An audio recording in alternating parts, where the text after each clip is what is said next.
Hi, welcome to a quick tour on setting up a lessee lease. Now that you have an understanding of the balance sheet lessee accounting process and you know how to set up your system to account for your leased assets, we are going to talk about how to create a lessee lease. First, we will discuss creating a lease and entering lessee information. Then, we will discuss adding leased assets to the lease and entering manual and recurring billing information for each asset. To begin, you use the Lease Information Program P1501 to create leases. Indicate who you are leasing the asset from and then enter the lease information on the Lease Accounting tab of the lease header. First, select the lessee option to include your lease in the lessee accounting process. In the Lease Master Revisions form, specify whether you are reasonably certain to exercise any option associated with this lease.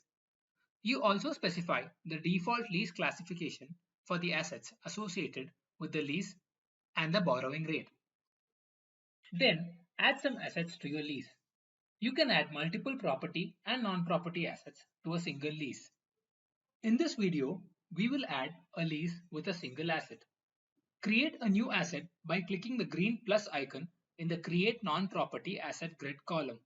You can either add an asset interactively, as we just showed, or create the asset master records separately and then add them to the lease. Now let's set up recurring and manual billing information for these assets. The amounts associated with manual and recurring billing are used to calculate the present value of the lease payments, the right of use asset amount, and to calculate the amounts on the amortization schedules that will be created. It is important to know that when you're entering lesser leases, the billing records refer to the amounts you're charging your lessees.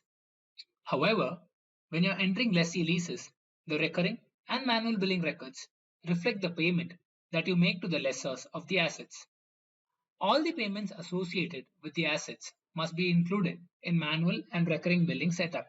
In the recurring billing revisions form, you can specify the gross amount of the payment, the billing frequency, the effect on lease liability, and the payment method.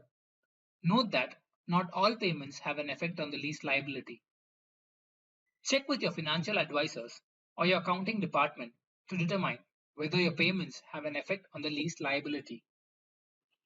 You can also enter manual billing records for your leased assets using the Manual Billing Entry Program P1511. Manual billing records contain amounts that are paid once for a lease.